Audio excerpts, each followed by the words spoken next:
Welcome and thank you for checking in at the Inner Game of Change podcast, where I focus on exploring the multi-layers of managing organizational change.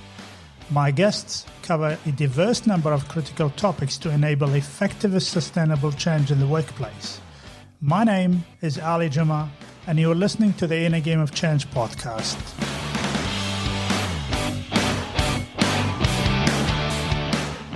Today, my guest is Gaurav Gupta, an international author, speaker, and a change strategist.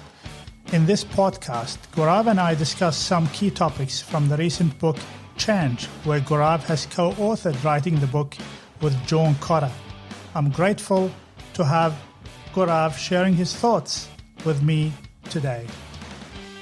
Well, Gaurav, thank you so much for your time. I am eternally grateful for accepting to be part of my podcast guest list. You are in Washington, D.C., and what time is it now?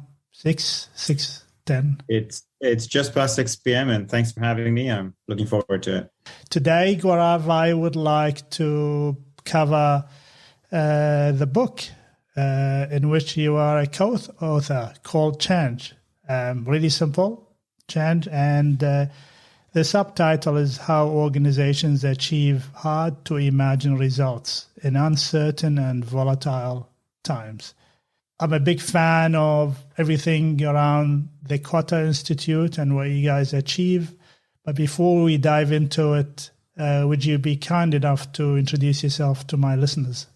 Of course, sure. Well, and again, thank you very much for having me, and glad to have this conversation. I'm Gaurav Gupta, as you said, one of the authors of the book Change. In my career has been mostly around helping people and organizations in one form or another navigate through some form of change. And so, through a very circuitous route, I ended up working with Dr. John Kotter at the firm Kotter. And then over the last couple of years have been sort of doing two things. One is extending the research that John started while he was at Harvard Business School, and extending that research and writing about it, and sort of looking into what's out there that informs us about change, right? So things like brain science and behavioral science and observational research. And then the other part of my role is then taking those research findings and being able to translate them into applicable solutions for our consulting clients. So sort of wear dual hats on both sides of the business. Fantastic. And how hard was it writing the book? That's a good question. How hard was it? Well, in some ways it wasn't, because the motivation for writing the book stemmed from the fact that obviously John's been researching and writing about change for a long time, and we've been practicing and helping others practice sort of in the field of change for a long time. And what we realized is there are a few things that are very different now than they were a few years ago. And the biggest, and that's why the subtitle of the book, the biggest is just the level of uncertainty and volatility, right? And so when it came to writing the book, it was in many ways a reaction to what we were seeing from our consulting engagements, what we were seeing from the kinds of conversations we were having with people. So the ideas that go into the book and some of the research that goes into the book has been ongoing for a long time. And it wasn't, it's not like we said, hey, we want to write a book, now let's go out and start to do the research, because we're constantly doing that. We're always in the process of doing our research. And so when it came to writing the book, in some ways it was relatively straightforward, because the thinking was already, was already live. Of course, writing a book, particularly with three authors, can be challenging at times, because you go back and forth quite a bit. And, we spent a lot of time debating how exactly we wanted to talk about certain things. But it was a lot of fun. It was, for me, a great sort of experience to work that closely with John and Vanessa, who's the other author on the book. Yes, Vanessa Akhtar. Gaurav, I was cheeky really to ask you how hard was writing the book, because I know working with other people can be a bit challenging. But I guess Kotter wins at the end of the day. So. That's true. That is true. You don't win too many arguments. Hey, Gaurav, the book focuses on the value proposition behind it is correct me if I'm wrong, is around we're going to be living for a long time in an environment where it's a complex change. Mm-hmm. The rate of change is accelerating already, and also the amount of change. So these are three variables. They are the dragon with three heads, right? The question to you is that is the acceleration going to stay for a long time, or is this temporary, or the pace later will be faster than the past? Yeah. No, I mean, look, it's always difficult to predict exactly what's going to happen in the future. But I think that there's two things that we think about as being dramatically different now than they were before. One is, as you say, complexity, but also uncertainty, right? So if you and I define uncertainty as the possibility that things might be different in the future, right? The possibility that things might change. So uncertainty is definitely much higher than it's ever been, and all indications are it's not likely to go away anytime soon. I think we're feeling it maybe a little bit more in the last couple of years because of the pandemic, but I think it's been there for a while, and there's some data that backs this up as well. And then in terms of the pace of change, that all indications are it's going to continue to accelerate. There is very little reason to believe that at least in the near future, that pace of change is going to slow down. I mean, I think, whether you look at the amount of data that we're having to process and consume and deal with on a daily basis, whether you look at sort of the impact of things like artificial intelligence, the impact of big data, the continued sort of integration and globalization, I don't see any reason to imagine that the pace of change is going to slow down, right? I think if anything, it is going to continue to accelerate, and certainly the uncertainty is going to be high. Whether it increases and continues to increase, I don't know, but it's certainly going to be a highly uncertain and complex environment that we're operating in. Fantastic. Talking about uncertainty, which I think is the mother of all things that can make things interesting. The book mentions something which I didn't know about called the World Uncertainty Index. Yes. Do you want to tell us more about that? I actually didn't even know that existed. Sure. So the World Uncertainty Index is an index put together by some economists at the IMF, and essentially the way that the index is put together is by looking at how often people use certain words in things like business annual reports and other sorts of public reports, and so that index is published on I believe a quarterly basis. And essentially, what it's trying to gauge is a sentiment amongst people around uncertainty, and a sentiment of how uncertain do people think the times are. And what you find if you look at the index and over the last 20, 30 years, you see some spikes, and those spikes correspond with certain events like certainly the pandemic right now, but you see a spike from the financial crisis.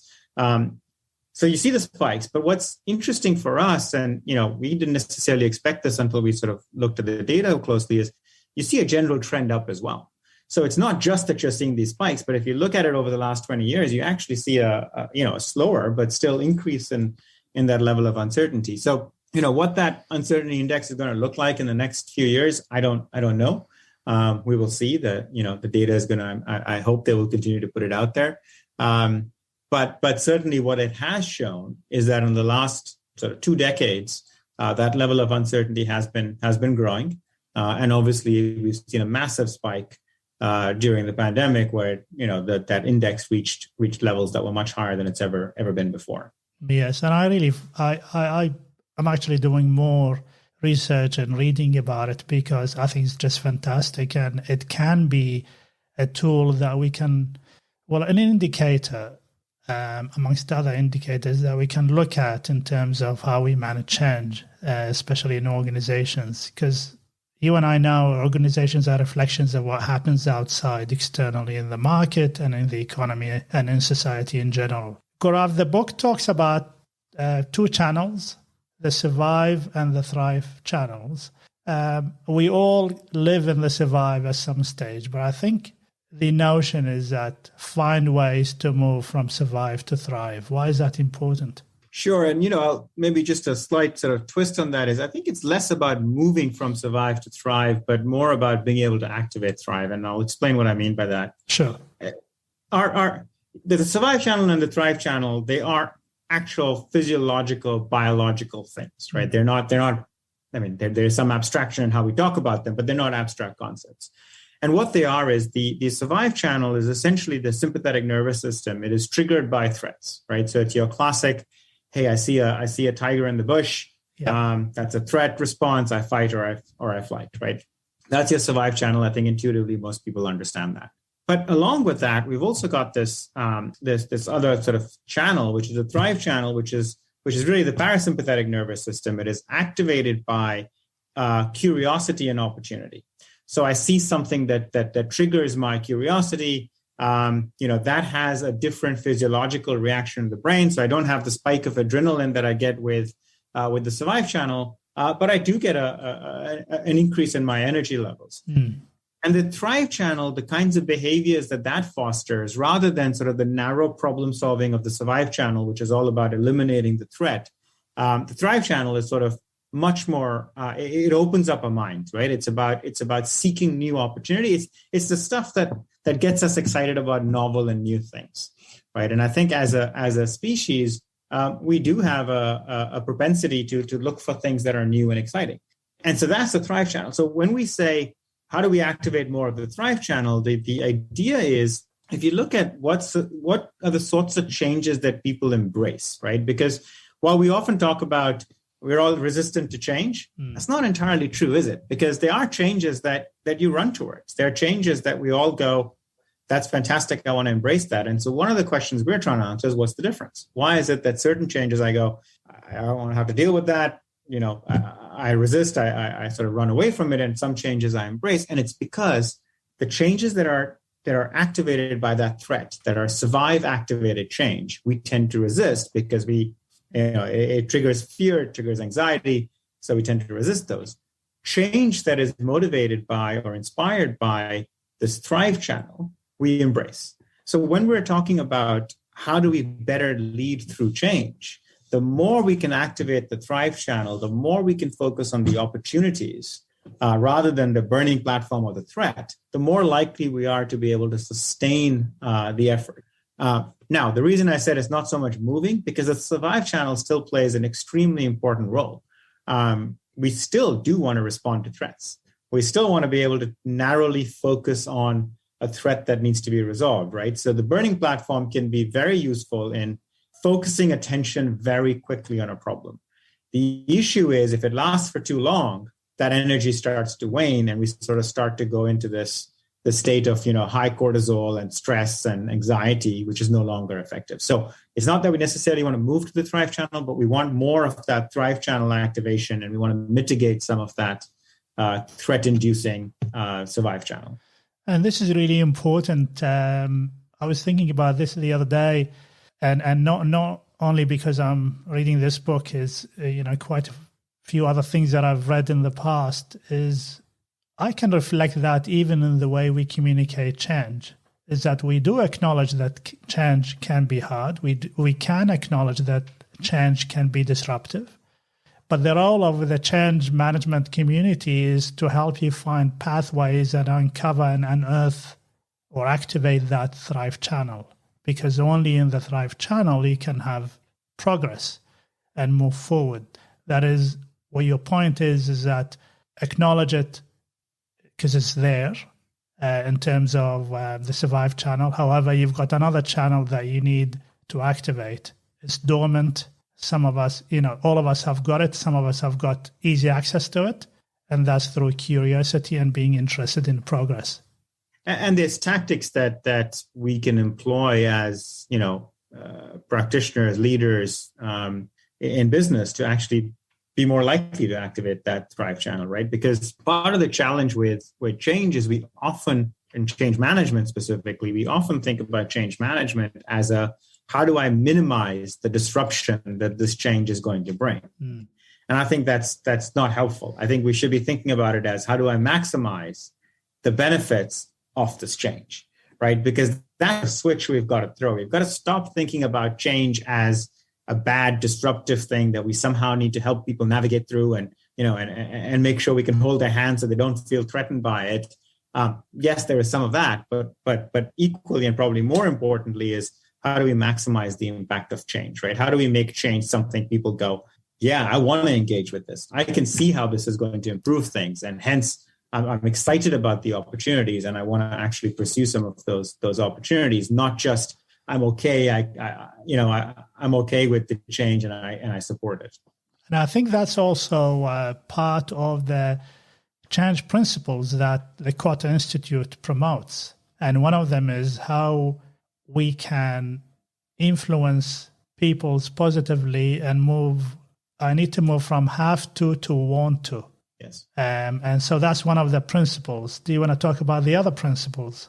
Yeah, absolutely. So, one of the things through our research we found is that there are these 4 principles that do govern effective change, right, to a large degree. And one of them, as you said, is have to and want to. And the idea with have to and want to is simply there are some things that we all have to do that's sort of part of our job description. But the more we can tap into people's volunteer activity, right, their passions, their want to, the more effective that change is going to be. So that's sort of the one of the principles. The other is around head and heart, right? So there is a need to communicate with ration and logic, right? So you absolutely have to have, when you think about a business case for a change, it has to have that. Equally, though, it needs to be emotionally compelling because for many people, whether or not they fall behind a change or whether or not they run towards a change is more driven by is it emotionally compelling to them than driven by whether it's intellectually compelling, right? And so you've got to be able to balance the head and the heart. The third principle is around management and leadership. And again, it's an and. We need management because management is what helps us, with sort of keeping the trains running on time, right? That's what management does. And so that's, it's budgeting processes, it's planning processes, all of those activities. And we need those. And when it comes to change, we need change management because we need to manage it, right? Yes. Our programs. And we need leadership. And leadership is, as a behavior, is very distinct from management, right? Leadership behaviors are about inspiring people to want to engage. It's about communicating to the head and the heart. As you can see, these are all interlocking principles. And leadership is about getting people to move towards something different, right? Leadership is very much synonymous with change in many ways. And so we need, again, management and we need leadership. I'm missing one principle. And I said head and heart. I talked about have to and want to. Oh, the final one I didn't talk about is select few and diverse many. And that's simply, there are certain activities, whether it comes to change or otherwise, that are best done by small specialized groups, and that's fine. But there are many more activities that the more people we engage early, right? So the diverse many, we tap into the diverse many early, the more effective we're going to be. And often we miss that, right? We miss those opportunities. We have a small group that's in charge of the change, that designs the change program, that starts the execution, and then goes, oh, okay, now let's get people involved, as opposed to involving people earlier. Yeah, and a couple of things. Well, first of all, that select a few and diversify many. I've been applying this for quite a while, especially the last couple of years, and it really works. And because, especially we are in the economy now. For example, I am a consultant and a contractor. I actually do not belong to an organization. However, I can lead the practice and the implementation, but it needs to be owned by the different teams. I had a guest recently, and he's written a book, Harvard Business Review book. It's called Project Management, and he's a project hero. And he actually calls it now the project economy. And he talks a lot about that management roles now is not really running the operations. Management roles now is actually moving towards getting the best out of projects coming their way. And so that validates, Gaurav, your point around why it is important to diversify many.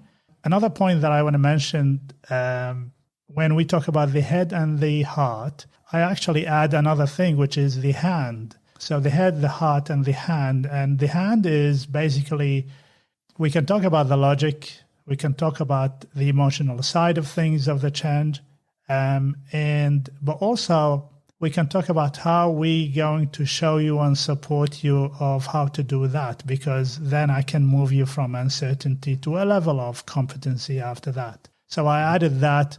I'm not claiming that I came up with this, but I've read it in many ways, and I think it really fits well. But certainly those 4 principles are really wonderful. Where is culture in the picture? Culture is everywhere in the picture in some ways. And I think what I'd say is, if I go back to the survive, thrive sort of construct, right? It's not, one, there's differences between individuals. So what I'm sensitive to, what my triggers are sensitive to, how activated my survive or thrive might be based on situations. There's an individual component to it. There's also an organizational component to it. And I think culture plays a big role in that.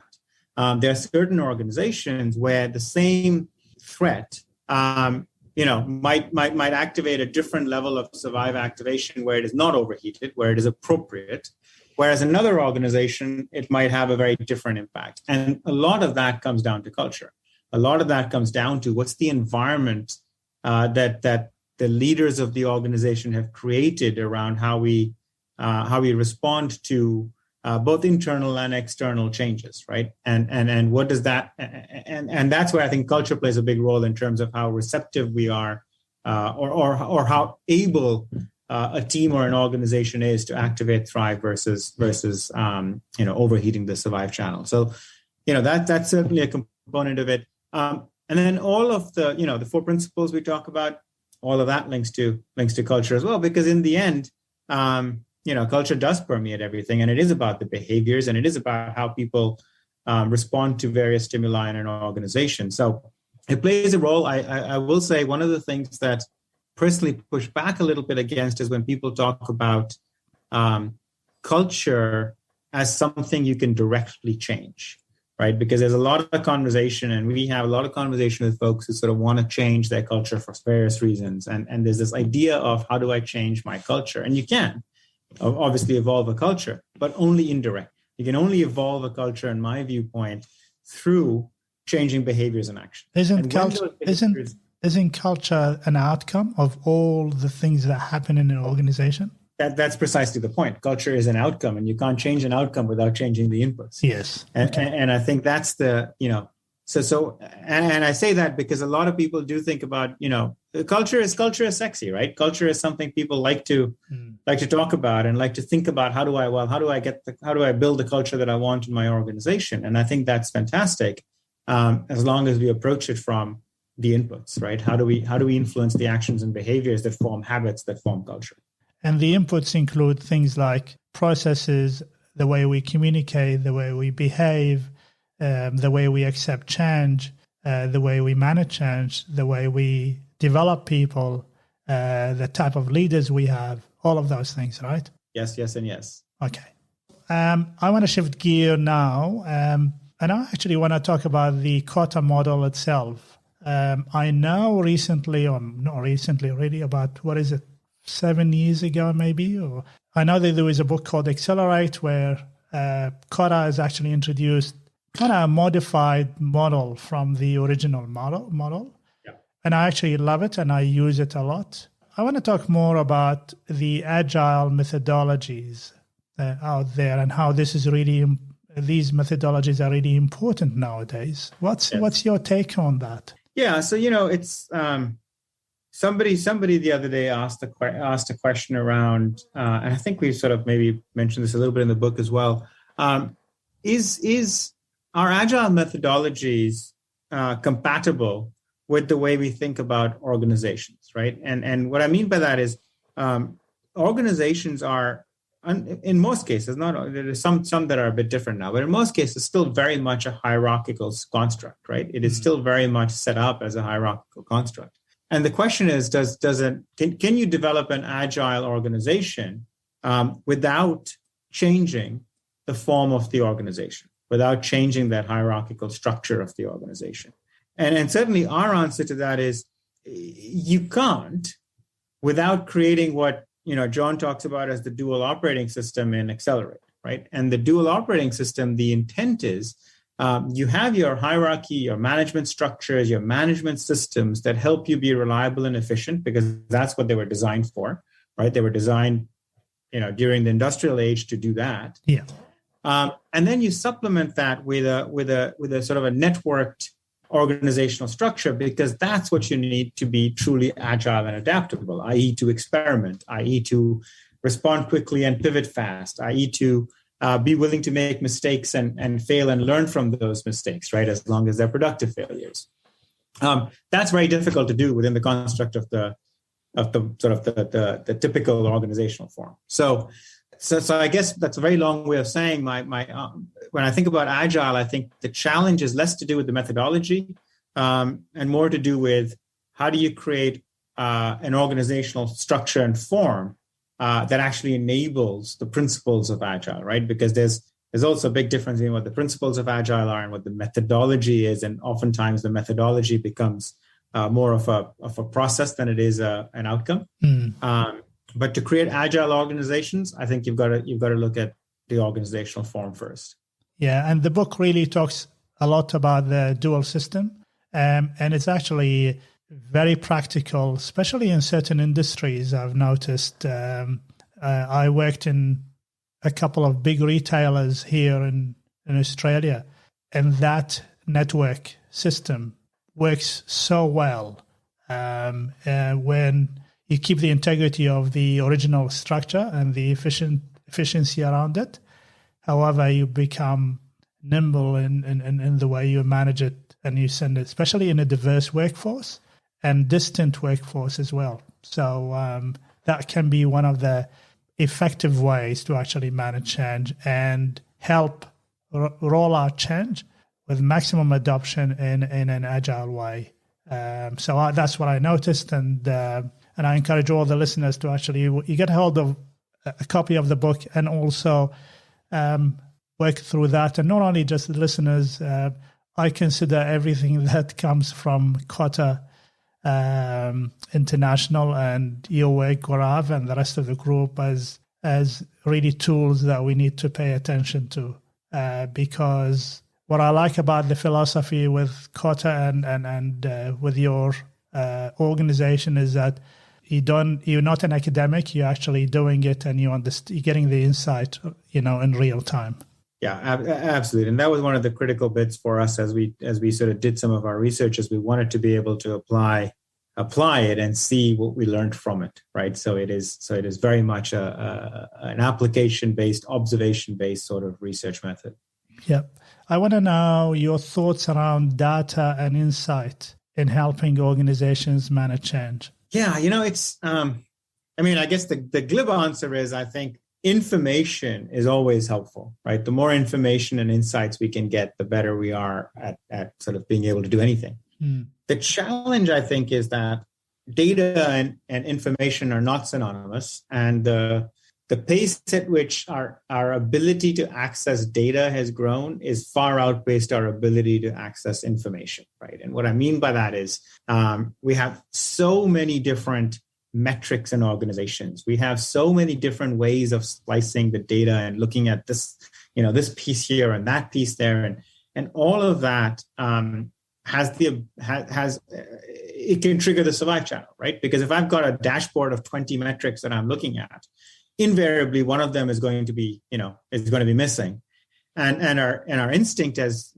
to focus on the one that's missing. And so, you might have 19 that are flashing green, but there's one that's flashing red, and that flashing red is going to trigger a survive reaction.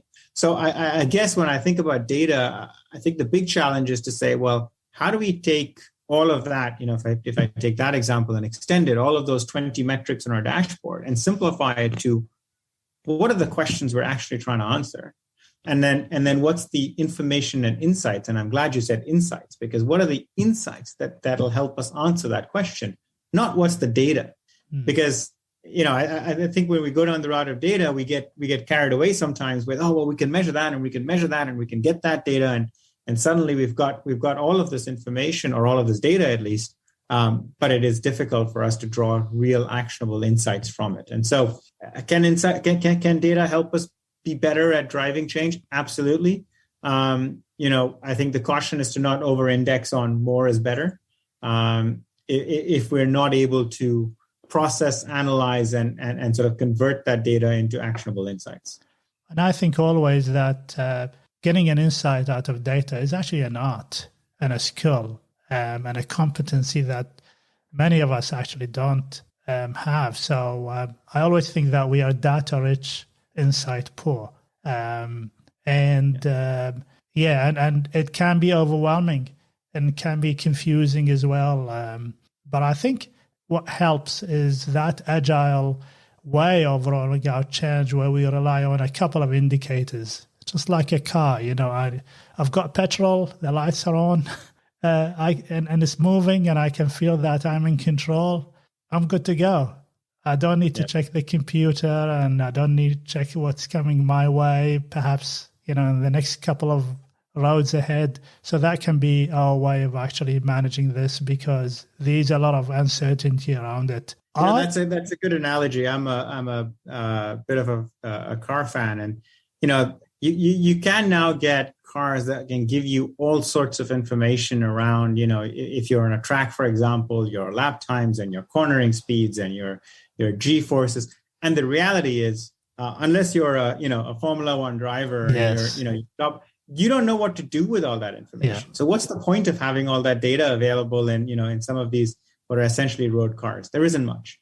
You just need your speedometer and your tachometer, and that's all you need, right? So there's a question of, and I'm sort of being a little bit extreme on purpose, but there's a question of, do we just have that information because it's available, or do we have it because we're going to do something with it? Yes, yeah. So you always go back to what are we going to do with this information? Gaurav, I want to ask you about change managers in general. What's your observation around, is there a shift in the role over the last maybe 5 years? What's your observation? I don't know if there's been much of a shift in the role. I do think there are a few things that, maybe are starting to shift, or at least in my mind should be shifting. Thinking of change management as a separate, stream of work alongside the implementation of, say, a system, or the or the sort of the mergers and acquisition integration work, or whatever sort of change you're going through, and thinking of change management as a separate work stream, I think is a bit outdated, and I think mostly drives this idea of how do we minimize disruption, right? So it's about how do we communicate, tell people what the plans are, how do we get in front of, and that's sort of what it often gets directed at, as opposed to being an integral part of everything we do. Because I think one of the big shifts is we've gone from a world where you could use episodic change in order to keep up with the external pace, right? So you could say, hey, we're going to go through a restructuring effort, and then 5 years from now, we might do another one. And in the meantime, we might do a review of our strategy, and we do it in episodic events. And every time we have one of those events, we engage change management, and we sort of, as opposed to, I think where we are now is change is so continuous that I think change should be a capability that everyone in the organization has, right? It shouldn't be a separate function per se. That doesn't mean you don't need, the practitioners and the experts, but it shouldn't sit separate from everything else. It should be a capability that we're trying to build into leaders. It should be a capability that everybody in the organization can lead through change effectively. And yes, you might have folks who are helping provide a certain level of expertise, or who are helping from a sort of more of a PMO type role, right? So I think that's where the change needs to happen. I honestly don't think it has happened yet. I think you're seeing pockets of it, but I do think that's where it needs to go, is moving from episodic to continuous change, and thinking of change as a capability within organizations, not as a separate stream of work or a separate function.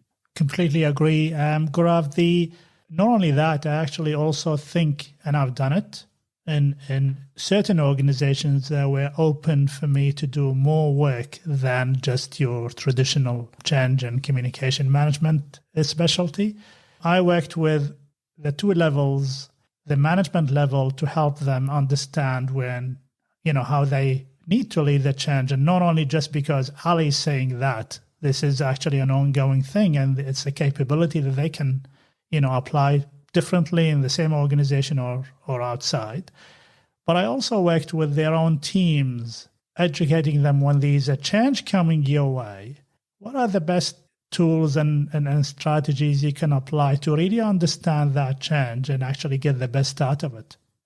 So my attempt there, acknowledging that there's a survival channel, but at the same time giving them tools to unearth the thrive channel. And in that way, then, because they are a key stakeholder, they'll be the one impacted by the change. And whether they like it or not, they are part of the change cycle.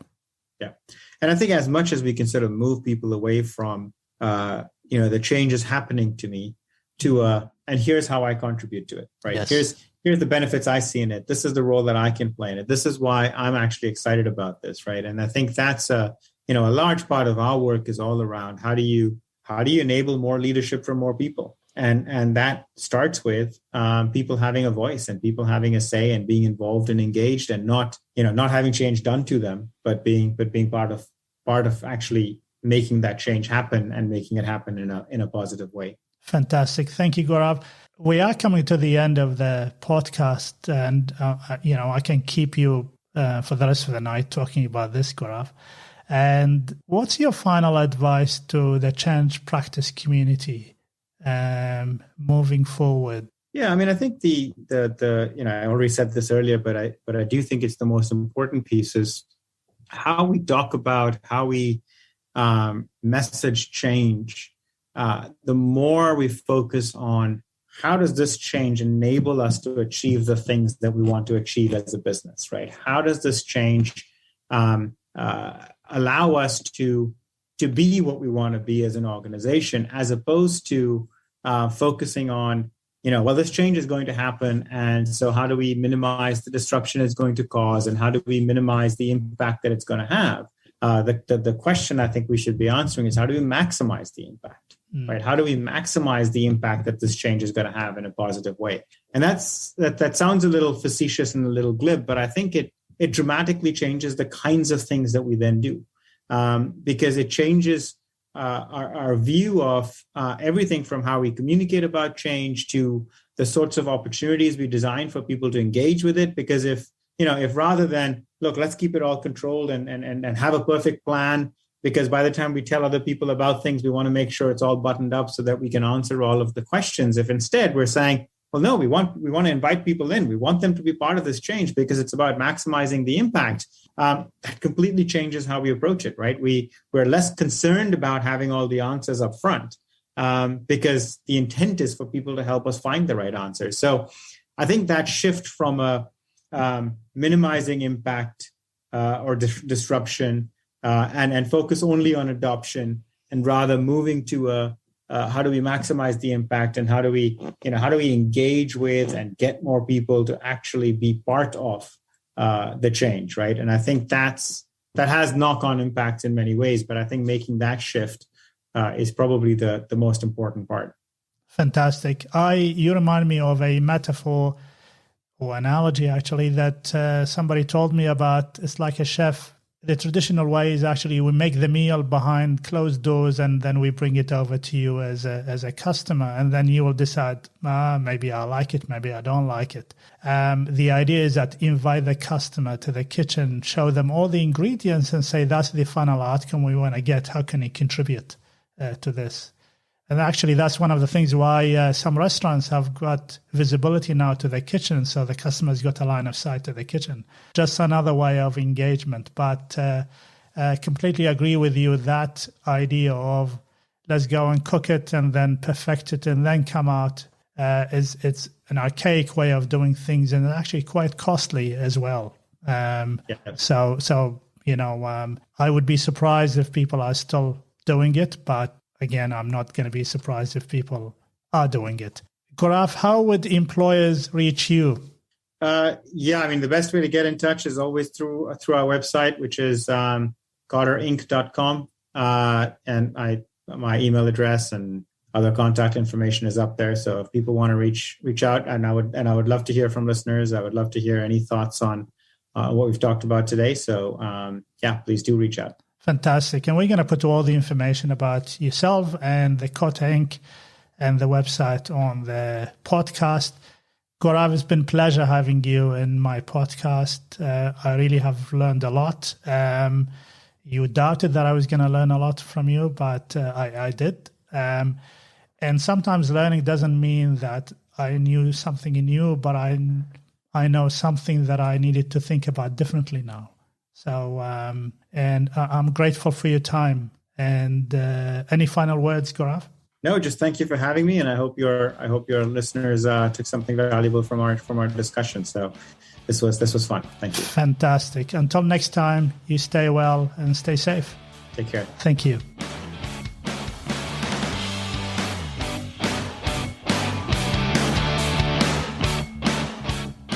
Hi everyone, I hope you enjoyed listening to this episode. To know more about our guests and this podcast, check the innergameofchange.com.au website and remember to subscribe. I can't wait to share with you my next podcast guest. Until then, stay well and stay safe.